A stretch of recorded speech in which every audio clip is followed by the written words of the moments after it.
హరిశన్నరావు గారికి నమస్కారం సార్. ఇది మేము ఒక 2-3 మంత్స్ నుంచి సఫర్ అవుతున్నాం సార్. ఇంట్లో అందరూ సీనియర్ సిటిజన్స్ ఉంటే పోతున్నాం సార్. ఇంట్లో అందరూ సీనియర్ సిటిజన్స్ ఉంటే ఇంట్లో వాళ్ళు వచ్చి మార్కింగ్ చేస్తాము, ఇది మీది ఇదే ఉంది ఇది ఉందని పెట్టేస్తే భయభ్రాంతాలకు గురయ్యాం.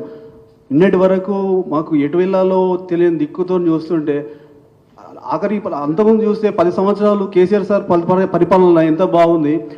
అప్పుడు సీనియర్ అసలు మిడిల్ క్లాస్ నుంచి హై క్లాస్ వరకు ఎవరికి ఇంత ఒక్క ఏం అసలు హాని కాలేదు. అసలు గవర్నమెంట్ దగ్గరికి ఒకరు పోవాల్సిన అవసరం లేదు, అంత సాటిస్ఫై అయింది. ఈవెన్ ఇప్పుడు ఉన్న గవర్నమెంట్ అసలు చేస్తున్న పథకాలు ఏదో అని చెప్పి వచ్చి అది డైవర్ట్ చేయడానికి ఒక 6 మంత్స్ నుంచి ఒకటే స్ట్రోలింగ్ హైడ్రా కూలగొచ్చడానికి నువ్వు గవర్నమెంట్కి వచ్చావా? ఒకటి చెప్పండి. బేసిక్గా ఇప్పుడు కూలగొచ్చుకుంటూ వెళ్తే ఏది ఉండదు. ఒకటి ఏదన్నా ఇప్పుడు మేము చిన్నప్పటి నుంచి చదువుకుంటా ఒక్కొక్క స్టెప్ వేసుకుంటూ వచ్చాము. అది ఏ మానవతతో మాట్లాడుతున్నాడు. నిన్న టీవీ ఛానల్ చూస్తే ఒక్కొక్కరు నా రక్తం మీద మీకు కట్టండి ఐదు అన్నప్పుడు చెల్లించి ఒక స్టేట్మెంట్ ఇవ్వాలి. మినిస్టర్కి ఇచ్చుకుంటా వార్నింగ్ లాగా ఇస్తున్నాడు సోషల్ మీడియాలో, మీరు ఎవరన్నా చేస్తే బాగుంటుందని. అంటే మానవ హక్కులకు మాకు సెల్ఫ్గా మాట్లాడే హక్కు కూడా ఉండదా మాకు? ఇప్పుడు మేము భయభ్రాంతులకు కొనాల్సిన అవసరం ఉంది. మాకు నైట్ వరకు ఏం దిక్కుతూచిన స్థితిలో మార్నింగ్ శ్రవణ అన్న కన్వీనర్ అన్నతోటి మేము కన్వీన్ చేసుకొని 5:30 నుంచి వెళ్ళి వెయిట్ చేస్తున్నాం. నైట్ 2 గంటలకు ఇంకొక దాంట్లో వార్తలు మార్నింగ్ బుల్డోజర్స్ వస్తున్నాయి, వీళ్ళకు డబుల్ బెడ్రూమ్ ఎవరికి ఇవ్వాలండి? మాకు అవసరం ఏముంది?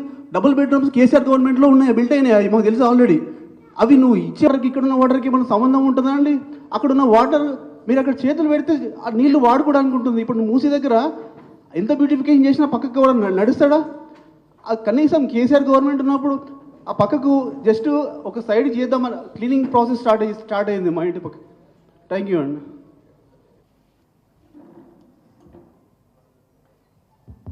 సో అందరికీ నమస్కారం. సో మీ అందరి మాటలు వింటుంటే మాకు కూడా చాలా బాధ కలుగుతూ ఉంది. అయితే ముందు 2 విషయాలుగా ఈ అంశాన్ని డీల్ చేద్దాం.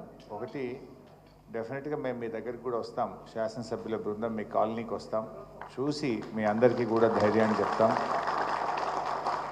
రెండవది, బీఆర్ఎస్ పార్టీ తరఫున లీగల్గా కూడా వి విల్ సపోర్ట్ యూ. మా లీగల్ సెల్ అడ్వకేట్ లలిత గారు ఇక్కడ ఉన్నారు, వారి నంబర్ కూడా మీకు ఇస్తారు. Please note down her number.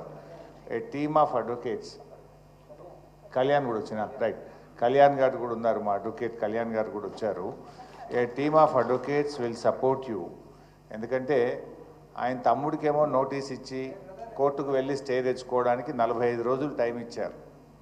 కానీ పేదవాళ్ళకు మాత్రం రాత్రికి రాత్రి వచ్చి బుల్డోజర్లు పెట్టి కూలగొడుతున్నారు. అంటే పేదవాడికి ఒక న్యాయం, నీ కుటుంబ సభ్యులకు ఒక న్యాయం అన్నట్టుగా తయారైపోయింది రాష్ట్రంలో. అందువల్ల మా లీగల్ సెల్ అడ్వకేట్స్ కూడా, ఎందుకంటే మీరందరూ మాట్లాడుతుంటే మేము విన్నాం, మీకు రిజిస్ట్రేషన్ ఆఫీస్లో ల్యాండ్ రిజిస్టర్ అయ్యి కొనుక్కున్నారు, కష్టార్జితం డబ్బులతో కొనుక్కున్నారు. మున్సిపాలిటీకి వెళ్ళి అప్లై చేస్తే ఫీజు తీసుకొని మున్సిపల్ పర్మిషన్ ఇచ్చారు. తర్వాత మీరు ఇల్లు కట్టుకోవడానికి బ్యాంకుకు వెళితే ఆ డాక్యుమెంట్స్ పరిశీలించి బ్యాంకు మీకు లోన్ ఇచ్చింది. ఇల్లు కట్టుకున్న తర్వాత మున్సిపల్ ట్యాక్స్ కడుతున్నారు, విద్యుత్ కనెక్షన్ తీసుకొని బిల్లు కడుతున్నారు, వాటర్ కనెక్షన్ తీసుకొని బిల్లు కడుతున్నారు. అన్నీ కూడా ప్రభుత్వమే. మీకు ప్రభుత్వాలు మారచ్చు, ఒకప్పుడు కాంగ్రెస్ ఉండొచ్చు, మధ్యలో తెలుగుదేశం ఉండొచ్చు, తర్వాత బీఆర్ఎస్ ఉండొచ్చు, తర్వాత కాంగ్రెస్ ఉండొచ్చు. Government is a continuous process.